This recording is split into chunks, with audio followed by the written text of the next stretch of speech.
There was a time when the mere mention of Chris Paul joining the Golden State Warriors would have set the NBA streets on fire. But my friends, that time has passed. And now, the aftermath of this trade is leaving fans scratching their heads and questioning the Warriors front office. I mean, can you blame them? The Warriors traded away a promising young guard and some valuable assets, all for an aging veteran who will be pushing 39 by the time next year's playoffs roll around. It's a move that's got everyone confused and, dare I say, somewhat disappointed. You see, the Dubs have been building something special, a young movement with some incredible talented young players. But that all changed with this trade. Poole and Rollins, two rising stars in their own right, were shown the exit door to make room for Chris Paul. Now, don't get me wrong, Chris Paul is a legend, and he's still got some gas left in the tank. But is he the missing piece the Warriors need to capture another championship while Curry and Thompson are still in their prime? That's the million-dollar question. Let's be real though, this partnership seems unlikely at best. And for the first time in his illustrious career, Paul might be finding himself coming off the bench. The success of this daring move hinges on one crucial factor. Chris Paul must flourish in his new role, orchestrating the bench squad like the maestro he is. If he falters, consequences could be dire. It's looking like a disaster unless Chris Paul embraces that six-man role.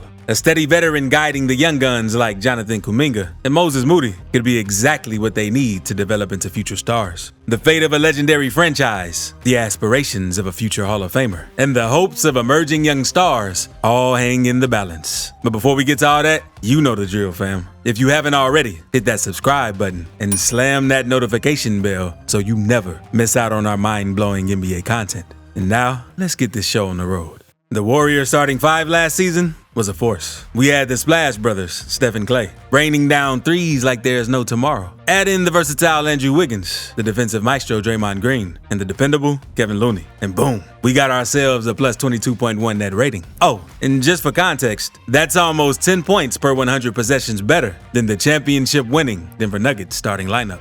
Now, if you're like me, you'd think twice before messing with a lineup like this. But the Warriors front office decided to take a wild swing for the fences. They brought in CP3, but here's the kicker. Should CP3 accept a bench role? I ain't got all the answers, and I'm not here to make Steve Kerr's decisions for him. That's his headache to sort out. But blending the skills of one of the greatest passers the game has ever seen with the best shooter in NBA history, that's one heck of a problem to have. But there's more. Think about the young guns, Jonathan Kuminga and Moses Moody, who managed to survive the youth purge. Sharing the hardwood with the old master himself, CP3, is going to be a slam dunk of development and mentorship. The potential is exciting, but until we see it on the floor, that's all it is, potential. Potential likely to be shaking off cobwebs and enduring growing pains. Here's the real scoop. Forget about Chris Paul for a moment. What we need to focus on is the clarity that Dunleavy, the man in charge, brought to the table on his very first day. You see, when a team starts to show a few gray hairs, playing it safe just ain't an option. Sure, this gamble might blow up in their faces, but sometimes you gotta roll the dice to get everyone singing from the same hymn sheet. And trust me, that sheet's all about the one and only Steph Curry. Now, let's talk about the man on the hot seat, Steve Kerr. It's not just about the X's and O's for him. He's got egos to manage. And boy, that's no easy task. So don't be shocked if we see some lineup shuffling at the start of the season. Paul might get the nod to begin with, but Looney could be off the bench within minutes, reuniting last year's dream team while giving CP3 some well-deserved rest. They're going to keep his minutes in check, no doubt about it. This isn't going to be a walk in the park. The Warriors need to figure out what clicks, what clunks, and how to blend Paul's style with their own. It's going to be an epic journey of discovery. When questioned about the chance of coming off the bench, Paul's answer was a bit evasive, to say the least.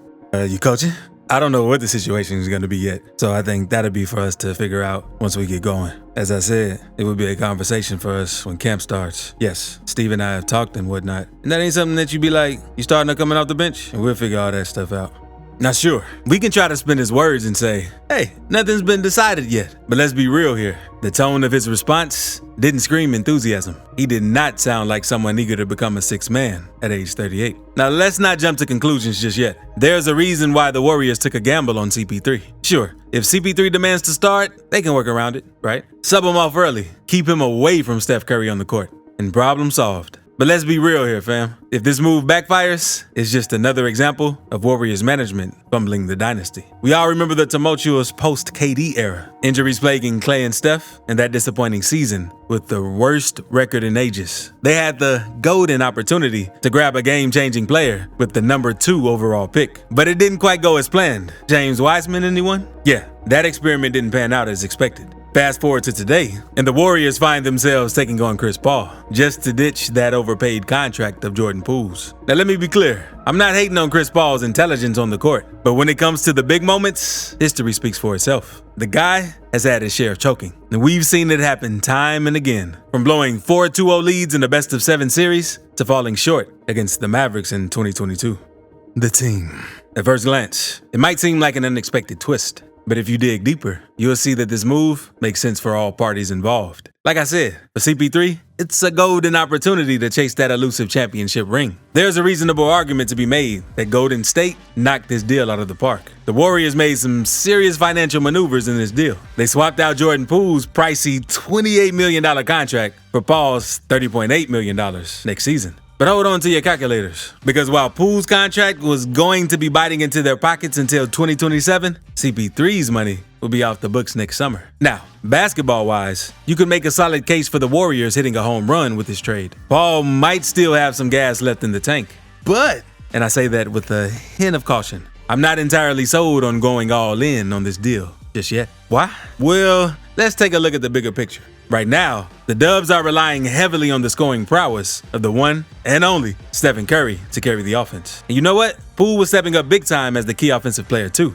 Remember, this dude was part of the squad that brought home a championship. I think Paul can still play. And yes, if I'm Steve Kerr, I'm more comfortable with him running my second unit than I am Poole. But Poole is a loss, especially a regular season innings eater. It's not crazy to think he could still turn into an all-star. Sure, CP3 brings a wealth of experience and a mean set of skills to the table. But truth be told, the Warriors might have a different plan up their sleeve. See, Paul could be the ultimate trade bait come February. The whole league's on a salary-cutting spree, and having a seasoned player like him on an expiring contract could be the golden ticket to land a real upgrade. Imagine this. The Dubs package Paul and rising star Jonathan Kuminga, and voila, they've got themselves a game-changing piece that could take them to the next level. And hey, they've done it before with D'Angelo Russell. Remember? Traded for him, and they shipped him off for Andrew Wiggins. The Warriors aren't afraid to shake things up. Now, you might have seen some reports saying the Warriors are all in on Paul, planning to team up with him for a championship run. Don't listen to a word of that. Recently elevated Warriors GM Mike Dunleavy said he expected Poole to remain with the organization for 4 more years, at least. That didn't last 4 days. Don't get me wrong, keeping Paul on the roster could work too. He could be the anchor of the second unit, providing the stability they need, and even closing games alongside the legendary Stephen Curry. Both options have their perks, no doubt. Now, we've been dissecting the Golden State Warriors mega trade, and I gotta admit, it's a good deal, no doubt about that. But am I ready to call it a home run just yet? Well, not so fast, my friends. There are a couple of things that got me raising an eyebrow or two. I mean, we can't ignore the potential of what a Poole plus Kuminga and a pick package could have brought in return. Think about it. Could they have swung a bigger trade by packaging Poole and the number 19 pick from the draft? And then, if CP3 became available for the minimum, they could have scooped them up anyway. But hey, it's all a game of chess in the NBA. Golden State clearly values Paul as a potential trade chip or a valuable contributor, or maybe both. They weren't about to let the opportunity slip away and wait for Paul to be available for less. So buckle up, because the Warriors' Chris Paul experiment is shaping up to be one wild ride. Will it be a triumphant journey to yet another NBA championship? Or will it end up as a cautionary tale of an ill-fated trade? Only time will tell. Let me know in the comments below. Don't forget to hit that like button, subscribe, and join us on this wild NBA ride. Thanks for tuning in, and until next time, stay awesome. Ciao.